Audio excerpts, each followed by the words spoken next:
ઉપરાષ્ટ્રપતિ જગદીપ ધનખડ ઉદયપુરના કોટડા ખાતે બિરસા મુંડા જયંતિ ઉજવણીમાં ભાગ લેવા પહોંચ્યા. ઉપરાષ્ટ્રપતિ જગદીપ ધનખડે ઉદયપુરના કોટડા ખાતે બિરસા મુંડા જયંતિ ઉજવણીમાં ભાગ લીધો, જે પ્રખ્યાત આદિવાસી નેતાના 150મા જન્મદિવસની ઉજવણી હતી. વનવાસી કલ્યાણ આશ્રમ ખાતે આયોજિત આ કાર્યક્રમમાં ઉપરાષ્ટ્રપતિએ સ્થાનિક આદિવાસી સમુદાય સાથે સંવાદ કર્યો અને કમલી ટ્રાઇબ્સ અને વનવાસી કલ્યાણ પરિષદ દ્વારા સ્થાપિત સ્ટોલ્સની મુલાકાત લીધી. આ મુલાકાત દરમિયાન ઉપરાષ્ટ્રપતિ ધનખડે આદિવાસી વિકાસના મહત્વ પર ભાર મૂક્યો અને રાષ્ટ્રીય વારસામાં આદિવાસી સમુદાયોના મહત્વપૂર્ણ યોગદાનને માન્યતા આપી.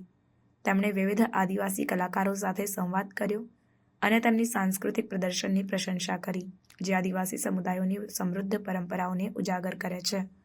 આ ઉજવણી બિરસા મુંડાના વારસાને સન્માનિત કરવા માટે યોજાઈ હતી, જેમણે બ્રિટિશ વસાહતની શાસન સામે આદિવાસી બળવો નેતૃત્વ આપ્યું હતું.